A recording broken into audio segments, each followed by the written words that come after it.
Bonjour, bonsoir, suivant le moment où vous prenez cette étude biblique, vous êtes toujours nombreux à nous écouter, surtout en replay. Alors salutations à chacun d'entre vous, quel que soit l'endroit d'où vous êtes. En plus, vous êtes un peu sur tous les continents. Merci à l'Afrique qui est représentée, à l'Amérique du Nord, un peu l'Amérique du Sud, un petit peu le continent asiatique et des fois aussi l'Australie. Merci aussi à toute l'Europe et en particulier aux Belges qui nous écoutent et à ceux qui sont autour de la Louvière, d'où ces études sont pratiquées. Nous voulons nous saluer les uns les autres, d'autant plus que nous avançons toujours dans cet épître aux Corinthiens.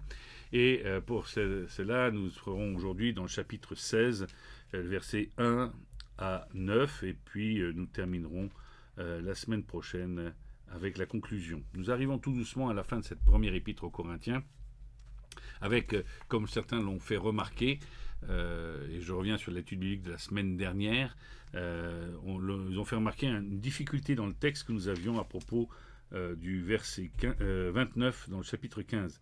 S'il en était autrement, que feraient ceux qui se font baptiser pour les morts? Si les morts ne ressuscitent en aucun cas, pourquoi se font-ils baptiser pour eux? Est-ce qu'il y a possibilité de baptiser les morts? Alors, rien dans la pratique de l'Église primitive aujourd'hui ne nous permet d'affirmer qu'on baptisait les morts. Il n'y a rien. Nous ne trouvons aucune trace archéologique ou autre, en tout cas, ou même autre épisode de ce genre de choses. Par contre, il se peut que cela soit plutôt une pratique ou une expression qui dirait qu'on se ferait baptiser à la place des morts, c'est-à-dire on prendrait la place de chrétiens ayant perdu la vie en raison de leur foi. C'est-à-dire que il ne s'agirait pas là du baptême au sens propre du terme, de l'immersion, mais plutôt de prendre la place de ceux qui sont morts. Et ça irait dans le sens de la motivation qui suit, puisque nous avons une victoire, et bien la mort des chrétiens ne fait pas pour autant, puisqu'ils étaient persécutés, Paul a été persécuté, cette mort ne serait pas la fin de l'évangile, mais il y aurait des personnes simplement qui, à cause de leur baptême, en prenant le baptême, pourraient alors affirmer leur foi. Je vous rappelle encore une fois que le baptême, il n'y a rien de magique dedans. Ce n'est pas un rite particulier qui apporterait un don, un surdon.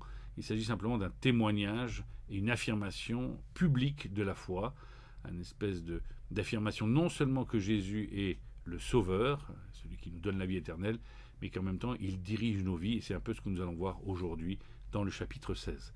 Voilà, je fais ça d'une manière un peu résumée, il n'y a pas beaucoup d'explications, j'allais dire, qui sont satisfaisantes à propos de ce verset, mais pour moi, c'est celle que je prends le plus. On se fait baptiser à la place des morts, c'est-à-dire qu'il y avait des personnes qui, malgré la mort de ceux qui témoignaient, reprenaient le flambeau et continuaient le service, la victoire que nous avons en Jésus-Christ. Prions. Seigneur, merci pour ta parole. Il y a bien des difficultés, il y a encore des points d'interrogation. Plutôt que de broder autour de ces points d'interrogation, Seigneur, nous contentons, Seigneur, d'avoir l'affirmation globale de l'Écriture, comme quoi tu es bien ressuscité, et que cette résurrection a des conséquences sur notre vie au quotidien et nous transforme. Nous te prions encore pour l'Église persécutée, pour les gens malades, pour les gens dans le besoin, que tu puisses, Seigneur, transformer ceux qui en ont besoin encore. Au nom de Jésus-Christ. Amen. Voilà, nous sommes dans ce chapitre 16, divisé en deux parties, avec quelques versets qui concernent un aspect pratique de l'Évangile et un aspect délicat. Il parle d'argent à la fin de sa lettre, il est assez libre avec eux, et quelque part, cela vient couronner cet épître aux Corinthiens où de toute façon, il demande à chaque croyant de Corinthe et à nous-mêmes aujourd'hui, puisque cette lettre est comme une lettre circulaire, eh bien, il nous demande à chacun d'entre nous d'être disponible devant Dieu et disponible complètement, pas simplement partiellement, mais à fond.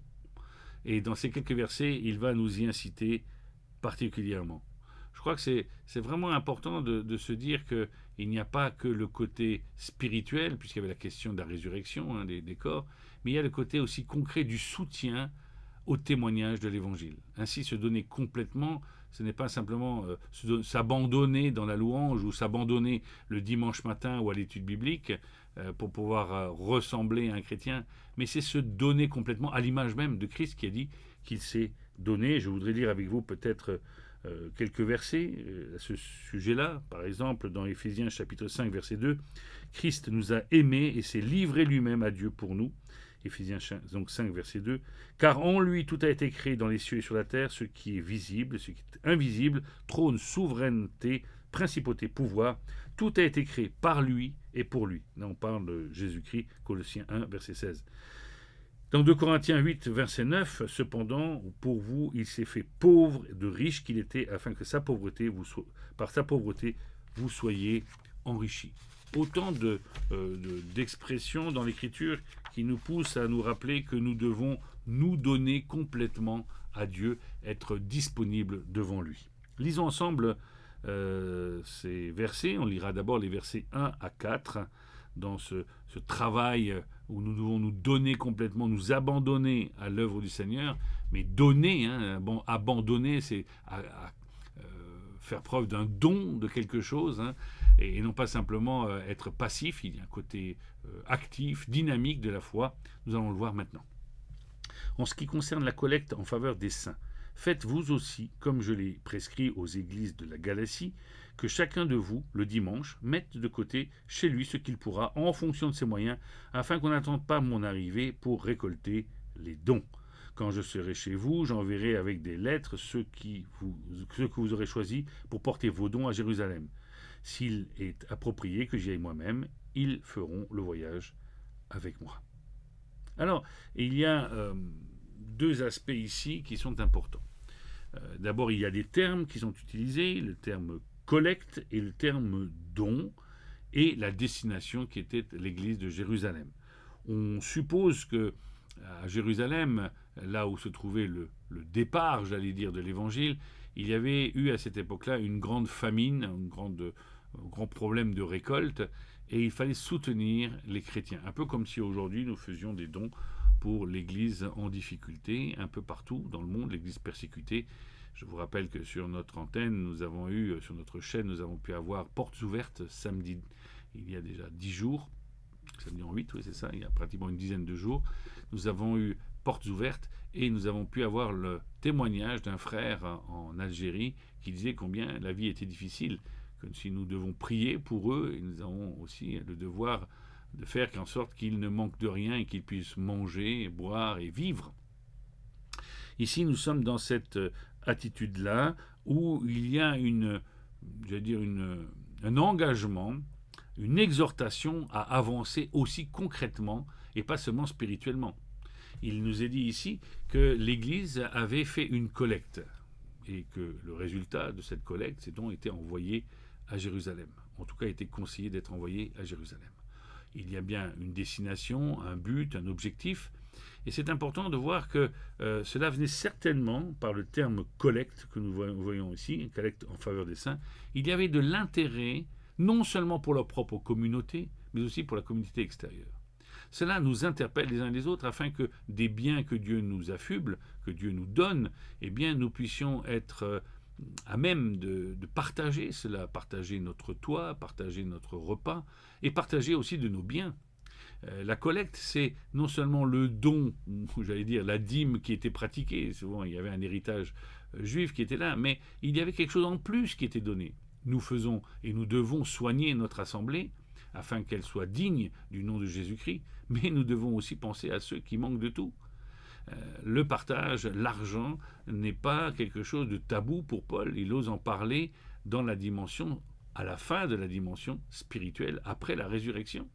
La conséquence, c'est que si nous avons toute victoire, si nous avons toute espérance, alors nous sommes sensibilisés à la souffrance des autres frères et sœurs et nous voulons participer au partage. Cela peut être dans d'autres cas l'achat de Bibles, l'achat de vêtements, que sais-je, ou peut-être aider aux études pour certains, dans les pays où il n'y a pas de revenus, où des fois les chrétiens sont privés de travail. Je pense en particulier en ce moment à des régions de l'Inde ou à certaines régions au Moyen-Orient.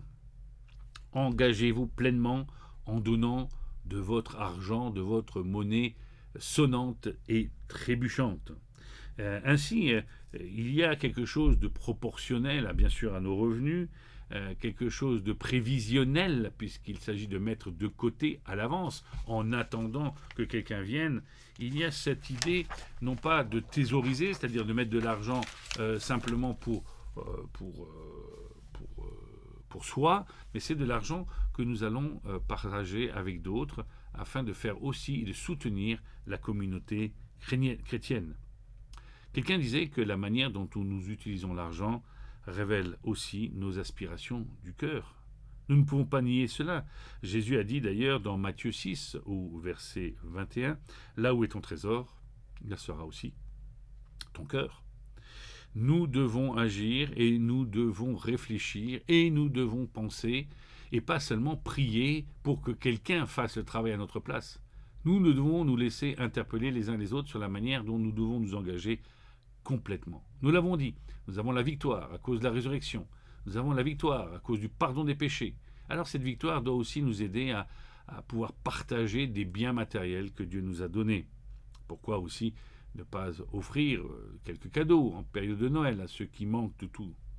C'est là, il ne s'agit pas de gagner le paradis, mais de faire participer la famille de Dieu, d'une manière large, aux fêtes et à la réjouissance que nous pourrions avoir les uns les autres. La question alors est dans notre vie, c'est choisirons-nous la libéralité, la manière de vivre et d'être détaché de l'argent, ou alors sommes-nous encore tellement attachés que notre véranda ou notre confort personnel à droite et à gauche fera que nous serons peut-être plus intéressés. J'y pense parce que je dois faire des travaux et je me dis qu'est-ce que je dois mettre, une véranda, pas véranda, telle annexe ou telle pas annexe. Comment bien gérer nos biens afin que le corps de Christ puisse ne pas souffrir et que moi, de toute façon, je peux aussi partager de ces biens qui ne me sont pas essentiels.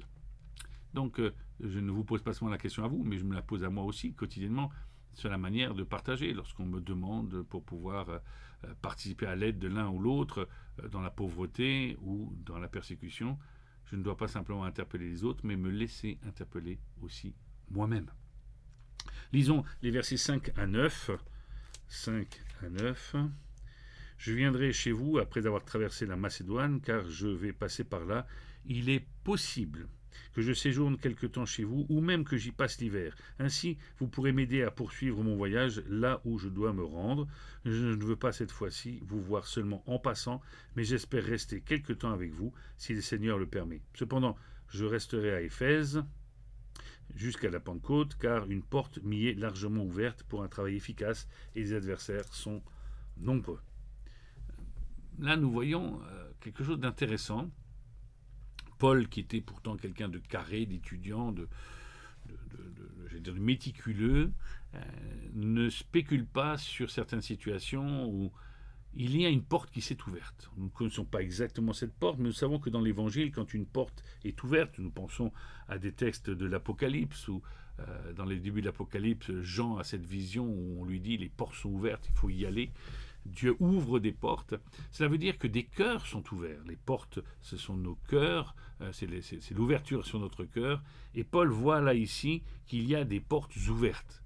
Et il va demander le soutien, l'hébergement pour pouvoir participer à cette porte ouverte, si vous me permettez, et à proclamer l'Évangile, proclamer les vérités, ce à quoi il a été appelé, un ministère parmi les païens. Une porte m'y est largement ouverte pour un travail efficace. Là, encore une fois, il va demander un sacrifice à l'église locale de pouvoir le soutenir pendant quelques mois. Nous savons qu'il va y être assez longtemps pour pouvoir annoncer l'évangile. Nous devons nous engager sur la durée. Je vous dis, tout le chapitre que nous avons là nous parle d'un engagement total, pas seulement spirituel, mais aussi matériel. Il y a cette idée que nous participons en vue de l'annonce de l'Évangile, et nous sommes là en vue du plus grand nombre qui doit encore entendre ces bonnes paroles. Nous devons peut-être aussi découvrir pour chacun d'entre nous, pour notre Église, quelles sont ces portes ouvertes. Et cela veut dire qu'il y aura alors à ce moment-là, au moment où la porte s'ouvre, un engagement à faire. Il ne s'agit pas simplement de prévoir les choses à l'avance. Souvent, on me cite le texte, si quelqu'un veut construire une tour, eh bien, il doit s'asseoir. Effectivement, c'est une parole biblique. Si quelqu'un voit cette tour qui est à construire, cet avenir, et nous le voyons, là, c'est l'Église, cette tour, nous devons nous asseoir et voir comment nous pouvons non pas ne pas construire la tour, mais comment participer d'une manière ou d'une autre à la tour, faire les plans, chercher les meilleurs moyens, les moyens optimums pour arriver à notre objectif, et non pas pour rester en deçà de cet objectif. Trop souvent, nous abandonnons certains objectifs parce qu'ils coûtent cher ou parce qu'ils nous semblent démesurés. Oui, s'il n'y a pas de porte ouverte, il ne faut pas enfoncer les portes fermées, ça c'est sûr. Mais il faut se poser la question, chacun dans nos assemblées, dans nos vies, dans nos propres maisons, en quoi notre engagement ne pourrait pas participer à une porte plus ouverte, à un témoignage plus large. Cela peut prendre différentes formes.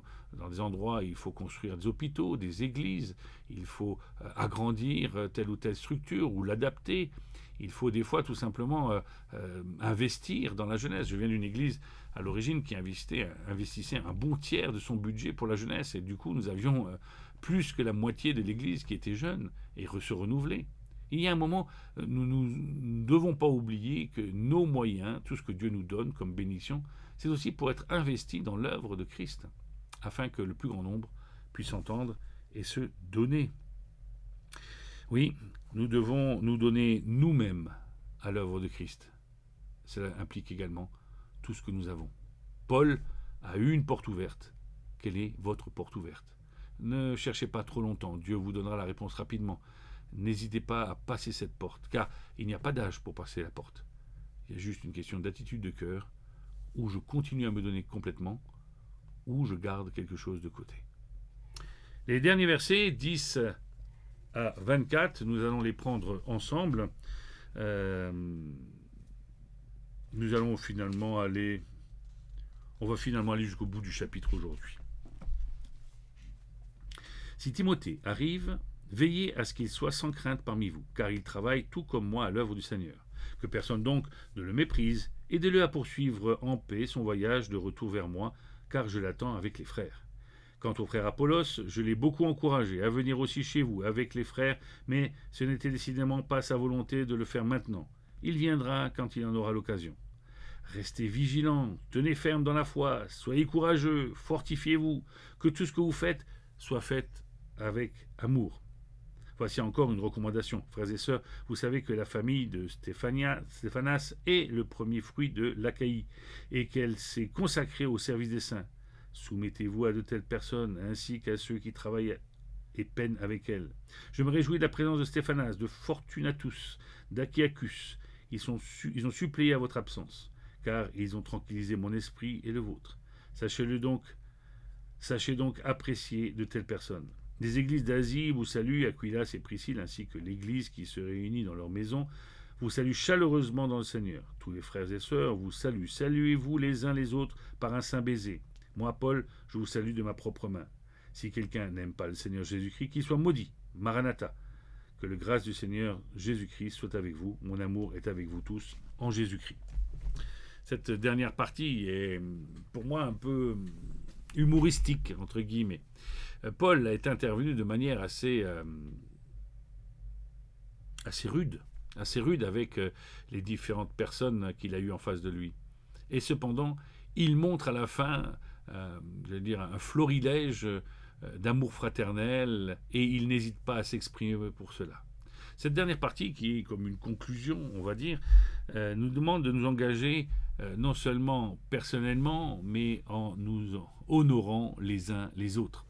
Quelle belle image, quel beau tableau, cette fin de chapitre, après avoir redressé l'église de Corinthe, d'avoir dit qu'il y a de très bonnes choses, mais qu'il y a encore beaucoup de choses à faire dans cette église-là. Il leur dit surtout, ne restez pas renfermés sur vous-même. Ainsi, le soutien pleinement, l'accompagnement entier de tous ces serviteurs qui passent par l'église, Timothée qui est comme un fils pour lui, il y aura aussi Tite qui sera dans cette dimension-là, eh bien, notre frère Paul nous encourage à avoir un regard sur les églises au-delà de nos frontières, au-delà de nos murs.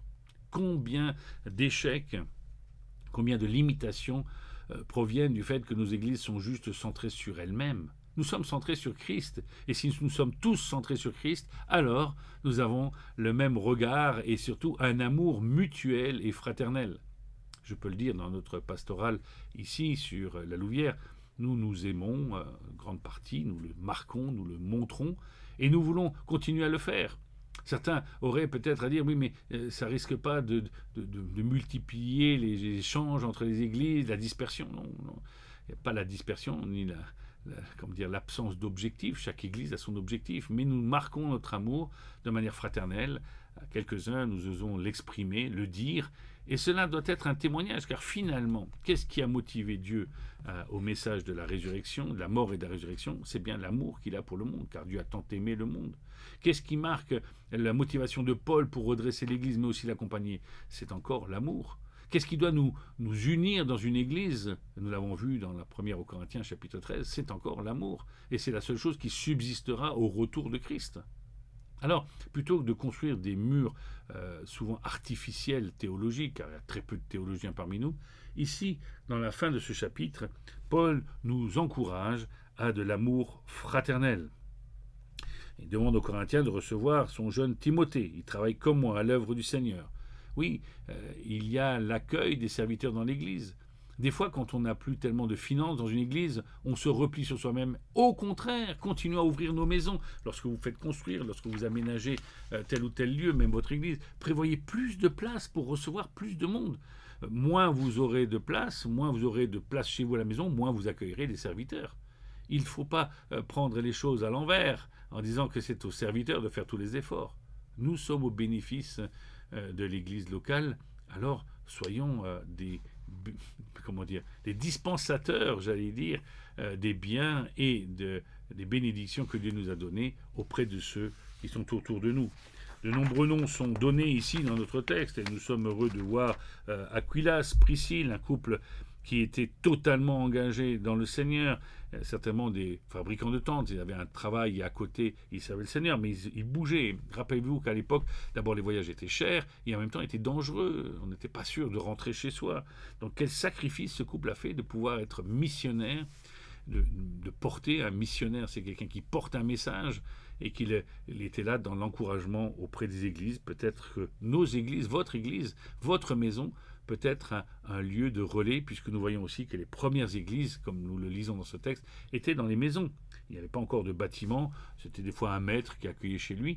On estime que les églises pouvaient être à peu près de 7-8 personnes, jusqu'à plus d'une cinquantaine, une soixantaine dans les maisons de maîtres, où il y avait la place pour pouvoir réunir pas mal de monde.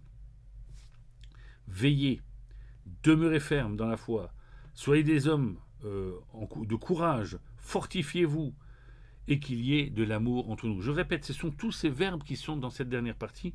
Veillez, demeurez fermes dans la foi, soyez des hommes et des femmes d'encouragement, fortifiez-vous, que parmi vous, tout se fasse avec amour. Notez ces choses-là, parce que ce ne sont pas des options, ce sont les clés, les bases, le fondement de l'Église. À partir de là, nous pouvons alors nous redresser, nous corriger les uns les autres, tout cela pour la gloire de Dieu. Nous consacrer entièrement à Dieu, c'est ce que Paul finalement termine, et cela est possible par un amour inconditionnel les uns pour les autres, mais juste à nous soutenir, à nous corriger en vue de l'édification du corps de Christ. Concluons. Toute cette épître aux Corinthiens est un peu compliquée. Il écrit pour corriger, et il termine plein d'amour. Les choses ne sont pas incompatibles.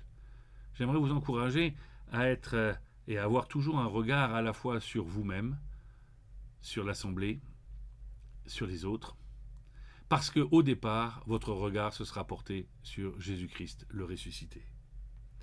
Toujours nous donner pleinement à l'œuvre du Seigneur, c'est finalement l'encouragement de cet épître aux Corinthiens. Être complètement consacré à Dieu pour que le diable ait le moins de prise sur nos propres vies. Bien sûr, il y aura toujours quelque chose pour nous faire tomber, nous faire chuter. Mais si nous sommes pleins d'amour les uns pour les autres, alors nous pourrons nous soutenir, nous corriger, nous redresser ensemble pour la gloire de Dieu. Voilà, soyez vraiment encouragés, l'œuvre de Dieu est en route. Prions. Seigneur, donne-nous des yeux pour discerner quelles sont les portes ouvertes pour ma propre vie, pour ta propre vie, pour nos propres vies, pour notre Église au niveau local, pour nos pays. Seigneur, tu n'as pas abandonné la mission. Alors, renouvelle-nous, remplis-nous de toute sagesse qui vient d'en haut. Que la résurrection, cette vie que tu manifestes, que tu as manifestée et que tu donnes en nous par ton esprit, nous puissions la dispenser autour de nous, pour ta seule gloire. Au nom de Jésus-Christ. Amen. Voilà, à la semaine prochaine. Soyez encouragés. Nous prendrons un autre livre. Ce sera une surprise. À bientôt.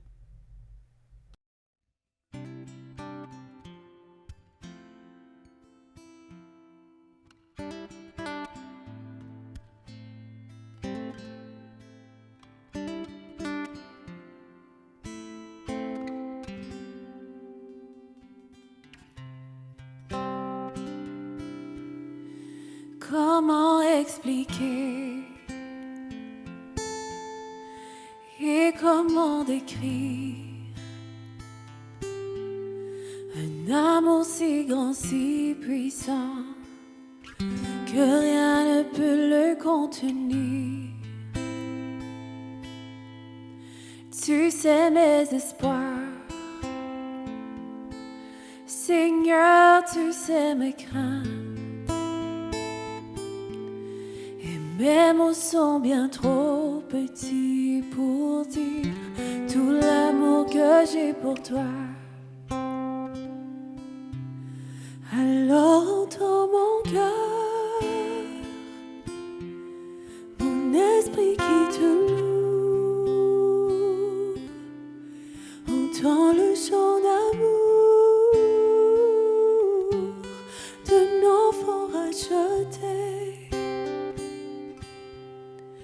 Je prendrai mes faibles mots pour te dire quel Dieu merveilleux tu es. Mais je ne pourrai pas te dire combien je t'aime, alors entends mon cœur. Si tout comme la pluie, mes mots pouvaient couler, si j'avais l'éternité, je ne pourrais pas m'exprimer. Mais dans les battements de mon cœur, tu entendras toujours. Merci pour la vie, pour la vérité et pour le chemin. Alors entends mon cœur, mon esprit qui te loue. Entends le chant d'amour d'un enfant racheté. Je prendrai mes faibles mots pour te dire quel Dieu merveilleux tu es. Mais je ne pourrai pas te dire combien je t'aime. Mais je ne pourrai pas te dire combien je t'aime. Mais je ne pourrai pas te dire combien je t'aime.